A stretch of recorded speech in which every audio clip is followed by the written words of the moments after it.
Assalamualaikum warahmatullahi wabarakatuh. Shalom, Om Swastiastu, Namo Buddhaya, dan salam kebajikan.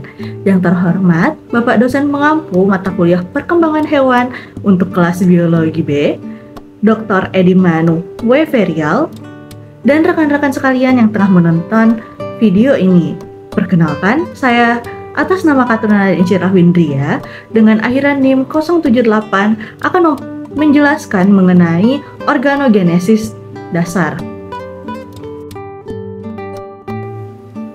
Organogenesis merupakan proses pembentukan organ tubuh dari ektoderm, mesoderm, dan entoderm, di mana proses ini tuh terbagi menjadi dua, yaitu yang pertama adalah tahap embrio, yaitu saat bentuknya masih primitif dan kemudian akan berkembang menjadi fetus atau bentuknya telah definitif. Nah, bentuk-bentuk ini di mana mereka ini mempunyai bentuk dan rupa yang spesifik bagi keluarga hewan dalam satu spesies. Selanjutnya yaitu mengenai periode organogenesis, di mana yang pertama adalah pertumbuhan antara. Nah, proses ini atau periode ini itu terjadi pada tahap ini itu terjadi transformasi dan diferensiasi bagian-bagian tumbuh embrio dari bentuk primitif menjadi bentuk definitif. Bentuknya ini tuh khas spesies untuk bentuk ayam, sapi, ini merupakan tingkat berudu atau larva.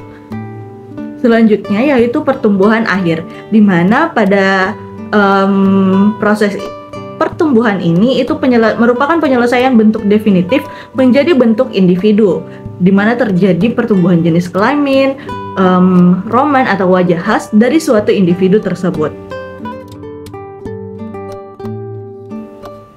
Seperti yang tadi saya katakan bahwa organogenesis ini itu meliputi transformasi dan diferensiasi.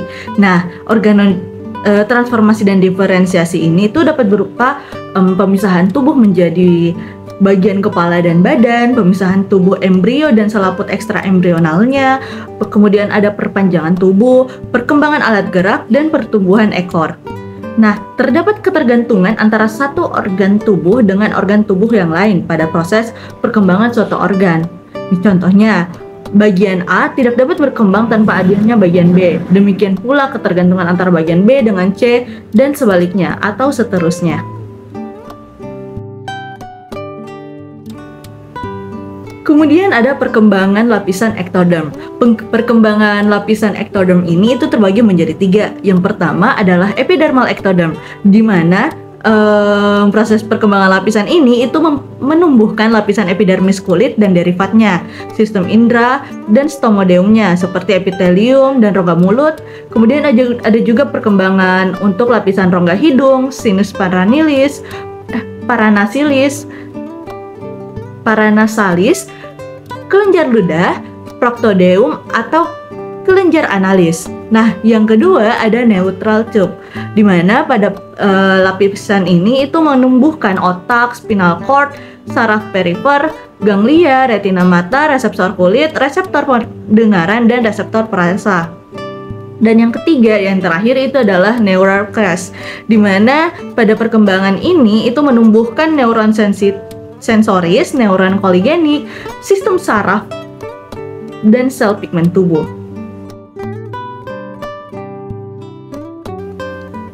Ini adalah contoh atau gambar ilustrasi dari lapisan kulit atau ektoderm yang tadi saya katakan. Yang pertama ada neural plate, kemudian ada neural folds, yaitu saat neural plate-nya ini tuh mulai menutup atau mulai menggulung. Terus kemudian ada neural tube, yaitu saat neural plate-nya ini itu sepenuhnya tertutup. Belum sepenuhnya tertutup, masih ada menyisakan rongga di atas dan di bawah, dan kemudian akan membentuk neural crest yang terakhir, yaitu saat neural plate-nya tadi ini tuh menutup secara sempurna. Nah, tadi kita sudah menjelaskan atau mendengarkan mengenai perkembangan lapisan dari ektoderm. Sekarang saya akan menjelaskan mengenai perkembangan dari lapisan mesoderm. Perkembangan lapisan ini itu terbagi menjadi 4. Yang pertama ada notochord, ada epimer, mesomer, dan hypomer. Nah, di mana pada yang pertama adalah notochord, di mana notochord ini berkembang dengan baik pada Amphioxus, dan pada vertebrata notochord ini akan berkembang menjadi sumsum tulang belakang. Nah, yang kedua ada epimer, di mana epimer ini akan berkembang menjadi dermatom atau dermis kulit, sclerotom atau sumsum tulang, dan myotom atau otot kerangkang. Yang ketiga ada mesomer, di mana mesomer ini itu akan berkembang menjadi organ ekskresi ginjal, uretra, ovarium, dan saluran genitalis. Yang terakhir adalah hypomer, di mana hypomer ini itu berkembang menjadi somatopleura ya atau peritoneum, ada berkembang juga menjadi splangnopleura atau mesenterum, jantung sel darah, pembuluh darah, dan juga berkembang menjadi koelon atau rongga tubuh.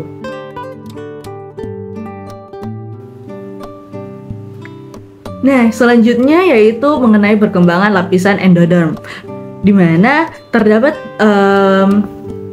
4 sebenarnya, terdapat 2.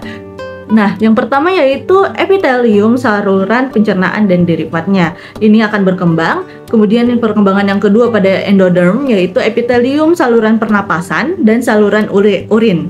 Nah, terdapat juga beberapa kelenjar endokrin seperti uroid dan paratiroid.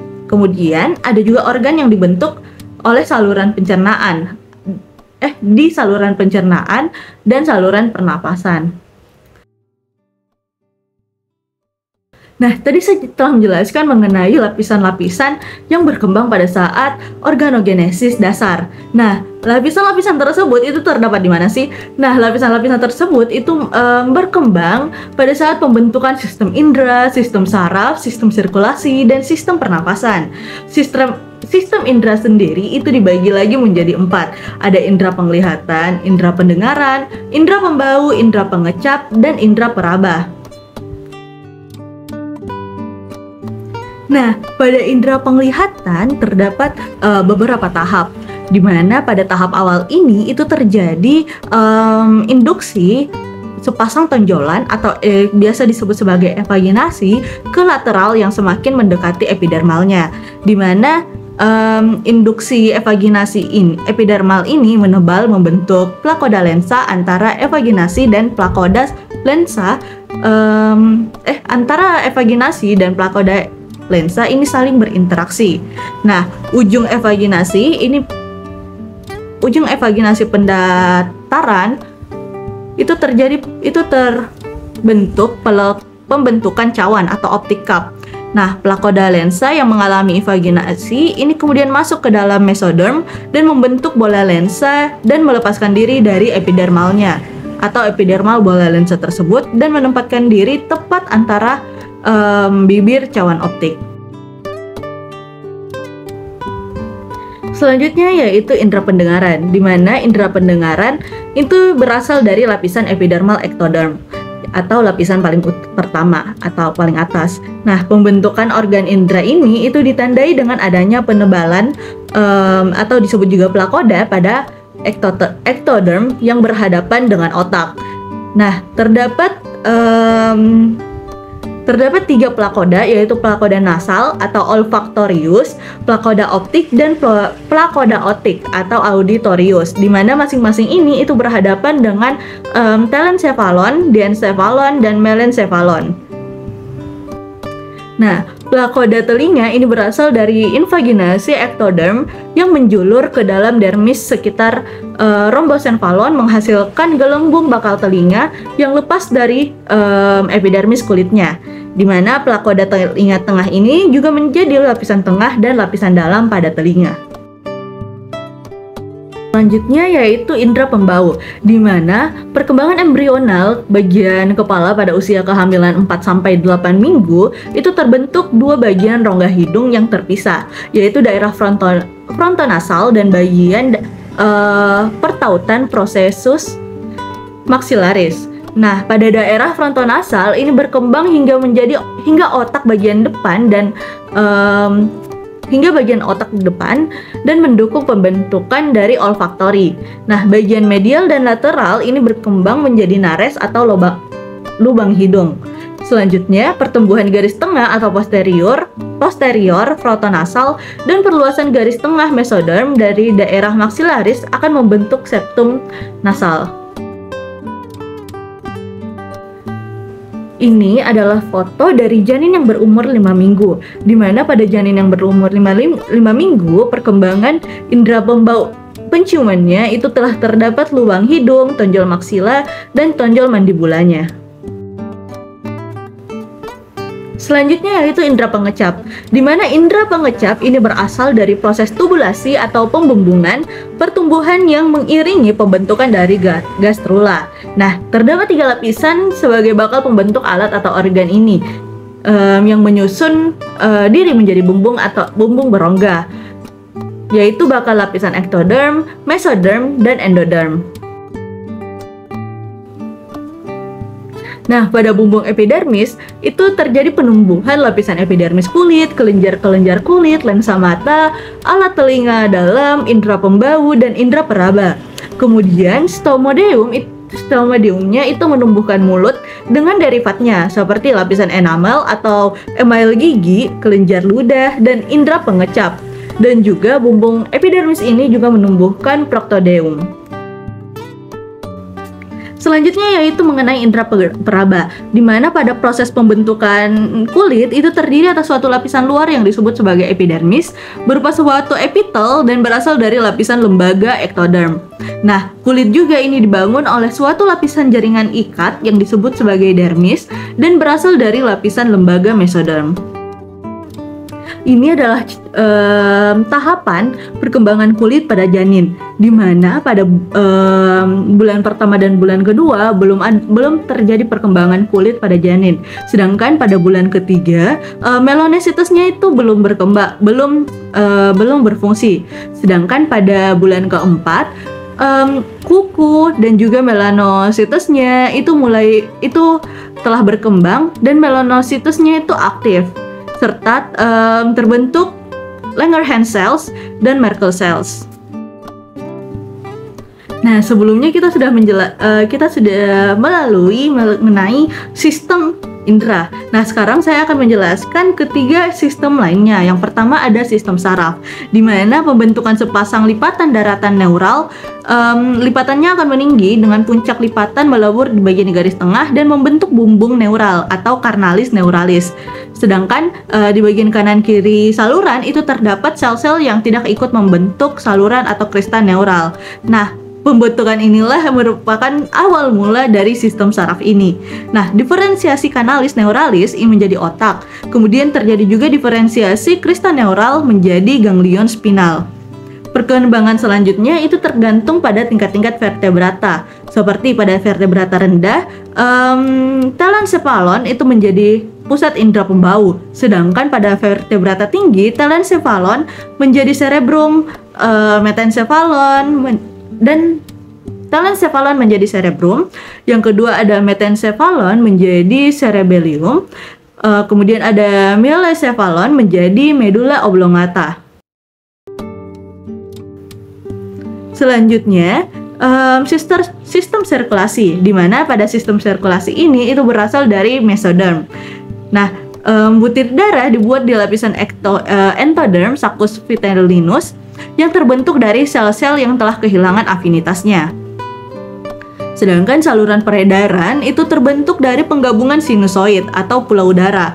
Nah, pembentukan sepasang pembuluh di ventral calon usus depan atau foregut itu keduanya berhimpit melebur rongganya di tempat perhimpitan gabungan pembuluh berkembang, tempat membentuk huruf S. Kemudian ada ventricle, yang mana ventricle ini berasal dari ujung belokan dari pertumbuhan huruf S tadi.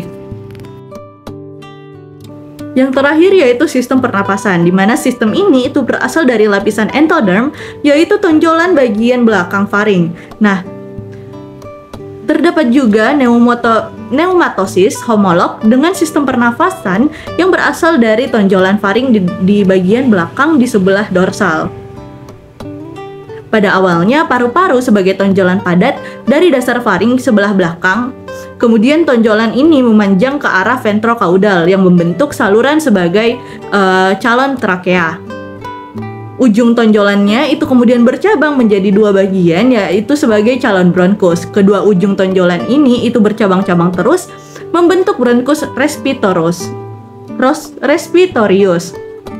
Pada ujung cabang kecil ini terbentuk alveolus dan akhirnya terbentuklah struktur paru-paru. Demikianlah pemaparan materi dari saya, kurang dan lebihnya mohon dimaafkan. Wassalamualaikum warahmatullahi wabarakatuh.